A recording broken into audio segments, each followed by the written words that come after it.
Bismillahirrahmanirrahim. Assalamualaikum warahmatullahi wabarakatuh. Bertemu lagi dalam channel Guru Inspiratif. Hari ini kita akan membahas kisi-kisi PAS Bahasa Indonesia kelas 9, yang dimana kisi-kisi ini akan mengulas tentang soal-soal yang akan digunakan pada saat ujian penilaian akhir sekolah atau PAS. Sebelum masuk itu, Bapak ingin menyampaikan beberapa hal. Yang pertama adalah belajarlah dengan giat. Kelak masa depanmu kamu yang bisa tentukan. Nah, di sini Bapak ingin sedikit memotivasi anak-anak agar bisa menjadi anak yang sangat giat belajar, agar bisa menjadi inspirasi teman-temannya yang lain. Di dalam soal ada 40, jadi soalnya ada 40, semua pilihan ganda. Namun, sebelum ujian dipastikan sudah mendownload aplikasi CBT Exam Browser. Jika memang ada kendala, segera hubungi operator sekolah. Baik, kita masuk kepada kisi-kisinya. Yang pertama adalah disajikan kutipan teks pidato, siswa dapat menentukan bagian struktur teks pidato. Nah, soal pertama ini nanti akan ada sebuah teks pidato yang kemudian nanti Ananda akan bisa menentukan apa sih struktur-struktur teks pidato tersebut. Selanjutnya disajikan kutipan paragraf teks pidato terdiri dari 4 kalimat dan diberi nomor yang salah satu kalimatnya menggunakan kata yang bersinonim. Siswa dapat menentukan kata bersinonim yang terdapat dalam kutipan paragraf teks pidato tersebut. Jadi nanti di dalam teks ada sinonim. Anda tentu sangat sudah tahu sinonim adalah persamaan kata, lawan kata dari antonim. Sinonim persamaan, antonim adalah lawan kata. Selanjutnya ada disajikan kutipan paragraf teks pidato. Dalam kalimat siswa dapat mengisi bagian rumpang dalam kutipan paragraf teks tersebut. Jadi nanti ada sebuah paragraf, nanti salah satu paragraf itu tidak ada teksnya atau rumpang. Nanti Ananda mengisi kekurangan itu dari pilihan ganda yang udah disiapkan. Selanjutnya disajikan kutipan paragraf teks pidato terdiri dari 4 kalimat dan diberi nomor yang salah satunya tersebut menggunakan kalimat persuasif. Siswa dapat menentukan kalimat persuasif dalam kutipan paragraf teks pidato tersebut. Nah, jadi Ananda nanti kembali disajikan sebuah kutipan paragraf teks pidato yang kemudian nanti akan Ananda tentukan apa sih kalimat persuasif yang ada dalam kutipan pidato tersebut. Ingat, persuasif berarti bentuknya adalah ajakan. Jadi Ananda harus bisa paham itu. Selanjutnya disajikan kutipan teks pidato, siswa dapat menentukan istilah teknis dalam kutipan teks pidato tersebut. Nah, dalam teks pidato kita sudah belajar yang namanya kutipan-kutipan teknis. Jadi istilah-istilah teknis dalam pidato itu kita udah pelajari.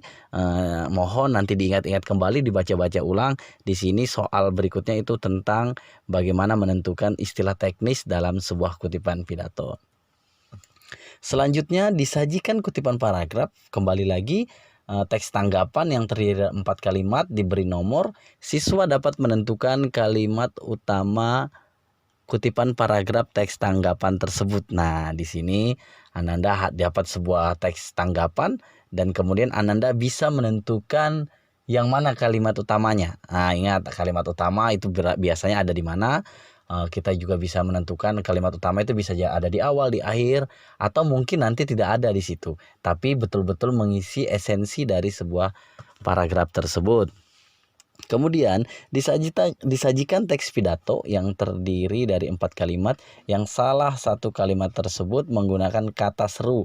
Siswa dapat menentukan kalimat menggunakan kata seru tersebut. Nah, kata seru. Nah, berarti kata seru tentu tahu apa ejaan dari kata seru tersebut. Kata tanya bagaimana, kata seru bagaimana. Nah, di sini Ananda harus pahami dan pelajari ulang tentang kata seru. Selanjutnya disajikan kutipan paragraf teks pidato. Siswa dapat menentukan kalimat utama kutipan paragraf teks tersebut. Nah, sama paragraf utama juga ditanyakan di sini, yaitu kalimat utama dari sebuah teks, sama seperti nomor sebelumnya. Selanjutnya di sini ada disajikan kutipan paragraf dengan pidato yang terdiri dari 4 kalimat dan diberi nomor. Siswa dapat menentukan kalimat yang tidak tepat ejaannya. Jadi nanti ada empat nomor, yang mana yang ejaan tidak tepat di situ. Jadi nanti Anda tinggal tentukan. Selanjutnya disajikan ilustrasi, siswa dapat menentukan isi pidato yang tepat sesuai dengan ilustrasi tersebut. Nah, siswa dapat menentukan isi pidato, ada sebuah ilustrasi. Nanti Ananda langsung bisa tahu, oh ini ilustrasinya tentang apa yang akan, misalnya ilustrasinya tentang kesehatan. Nah, nanti pidatonya berarti tentang kesehatan. Jadi Ananda harus pahami itu. Selanjutnya disajikan teks pidato bagian isi, siswa dapat menentukan pembukaan atau pendahuluan teks pidato tersebut. Di sini ada pidato, yang mana sih bagian dari pendahuluan sebuah teks pidato. Nah, itu nanti akan ada di pilihan gandanya yang bisa Anda pilih. Selanjutnya disajikan kutipan teks cerpen, siswa dapat menentukan amanat yang sesuai dengan kutipan teks cerpen tersebut. Ingat, amanat, apa yang terkandung di dalam teks tersebut, apa yang terkandung dalam cerpen itu yang bisa jadi pelajaran hidup. Di situ itu yang dinamakan amanat dan harus bisa ditentukan.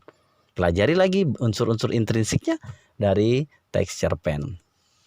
Selanjutnya disajikan kutipan teks cerpen, siswa dapat menentukan pelaku utama. Kutipan teks cerpen tersebut ini menentukan tokoh atau pelaku utamanya, pemeran utama. Nah, jadi Ananda harus benar-benar bisa membedakan yang mana protagonis, yang mana antagonis, yang mana pemeran utama dan pemeran pembantu ataupun figuran. Jadi ingat kembali teorinya, apa itu pemeran utama, apa itu pemeran figuran, agar Ananda bisa memahaminya. Selanjutnya disajikan kutipan teks cerpen, siswa dapat menentukan pelaku utama kutipan cerpen tersebut. Ya masih yang tadi ya Bapak bahas ulang. Selanjutnya disajikan kutipan teks cerpen, siswa dapat menentukan amanat sesuai dengan kutipan. Nah, kembali lagi amanat seperti yang Bapak sampaikan tadi, harus bisa menentukan amanat sebuah teks cerpen. Selanjutnya disajikan kutipan teks cerpen, masih ke teks cerpen, menentukan bukti karakter atau watak yang sesuai dengan kutipan teks tersebut. Nanti ada sebuah cerpen, kemudian nanti diberikan kalimat, kemudian nanti akan ditentukan apa wataknya. Watak itu seperti sifat, dan kemudian nanti Ananda bisa melihatnya dari pilihan ganda. Jadi pilihan ganda itu menentukan, oh ternyata wataknya itu misalnya pemarah, baik hati, sopan, dan tidak sombong, misalnya demikian. Selanjutnya disajikan teks cerpen 2 paragraf dan diberi nomor. Tiap kalimat siswa dapat menentukan bukti latar waktu dan kutipan tersebut. Nah, ini kembali tadi kan udah kita bicara karakter ya, salah satu unsur intrinsik. Selanjutnya juga ada yang namanya cerpen. Nah, di cerpen ini kita ditentukan lagi, ada lagi yang berikutnya adalah latar. Nah, setelah tadi itu watak, seharusnya latar. Latar ini ada latar waktu. Ingat, kalau latar waktu itu berbicara tentang pagi, siang, malam, atau jam, atau masa lalu dan masa depan. Itu nanti bisa Anda tentukan. Baik, selanjutnya ini kita disajikan kutipan teks cerpen, siswa dapat menentukan sudut pandang pengarang dalam kutipan teks cerpen tersebut. Jadi di sini Ananda bisa menentukan sudut pandang siapa dia sebagai, ketika dia bilang aku, kemudian di dalam teks berarti dia adalah yang utama. Tapi kalau dia kemudian dia menceritakan orang lain, bisa jadi dia yang kedua atau yang ketiga. Jadi sudut pandang ini penting untuk Ananda pelajari.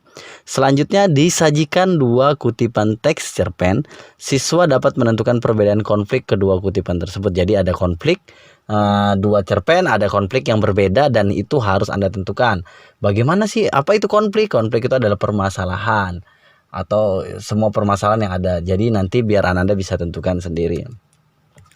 Selanjutnya disajikan 2 kutipan cerpen, siswa dapat menentukan amanat. Mas, ini menentukan amanat seperti yang tadi. Selanjutnya disajikan kutipan teks cerpen, siswa dapat menentukan akibat konflik. Ini jangka panjangnya. Misalnya suatu ketika dia itu konflik sederhananya adalah dia marah kepada anaknya misalnya.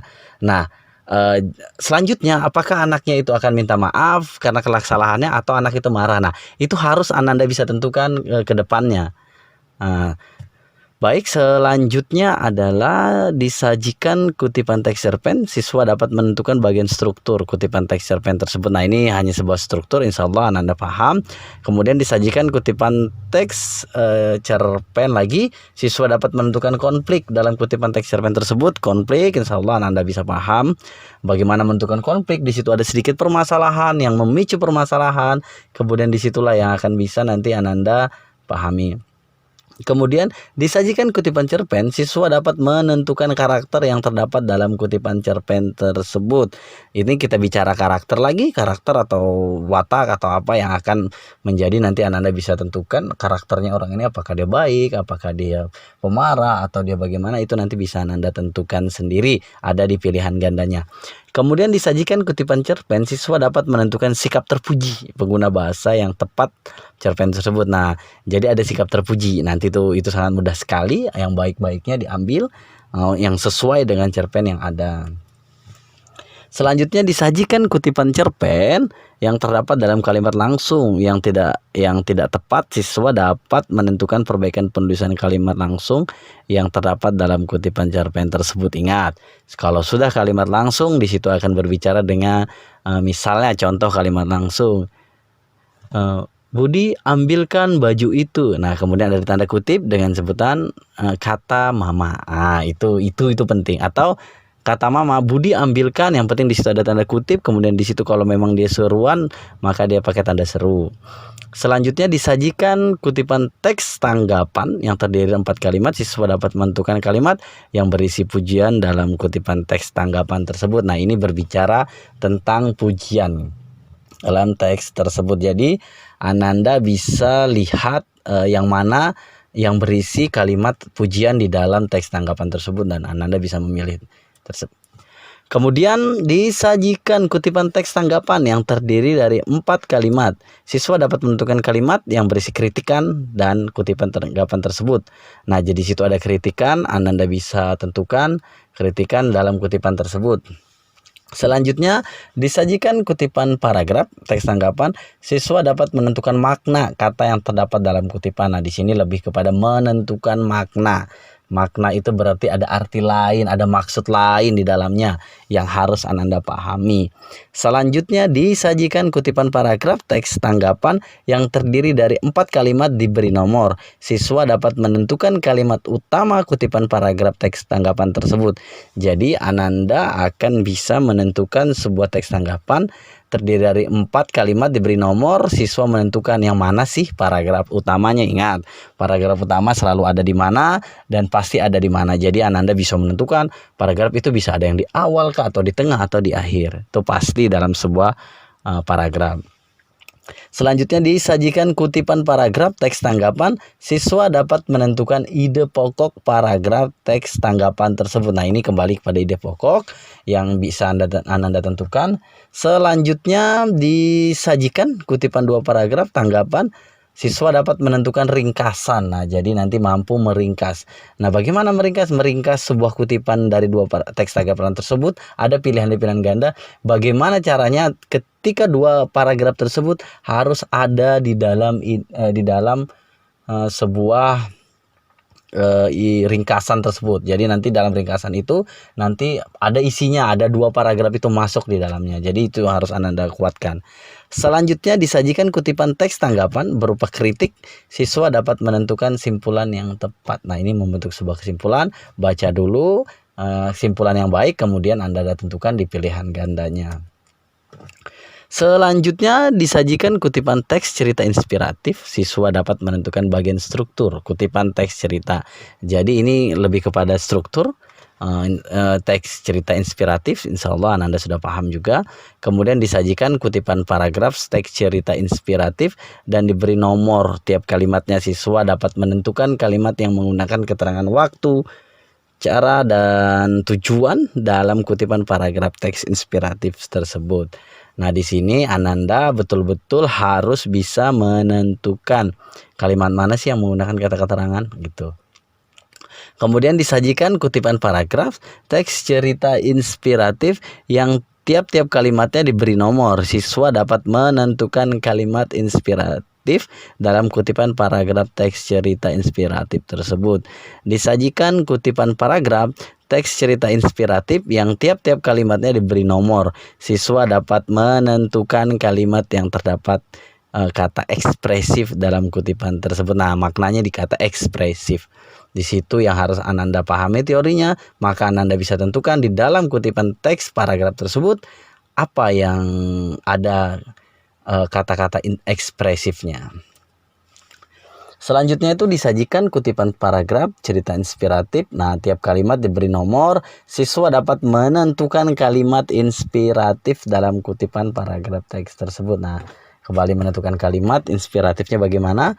Selanjutnya disajikan kutipan paragraf teks cerita inspiratif. Tiap nomor kalimat diberi nomor. Siswa dapat menentukan kalimat yang terdapat kata ekspresif sama ekspresif. Kemudian ini sama seperti tadi ya, yang disajikan teks cerita inspiratif. Siswa dapat menentukan ciri kebahasaan yang menonjol dalam kutipan. Nah, ini harus menguasai ciri kebahasaan dari teks inspiratif atau teks cerita inspiratif.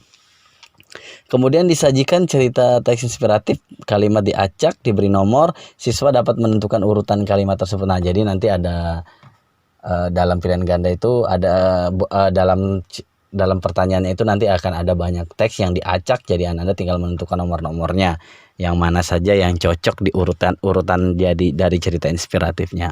Selanjutnya disajikan kutipan paragraf teks cerita inspiratif dengan sebuah kalimat yang rumpang. Siswa dapat menentukan kalimat yang tepat untuk melengkapi paragraf rumpang tersebut. Tadi seperti di awal tadi ada paragraf rumpang yang kemudian nanti tinggal Ananda tentukan.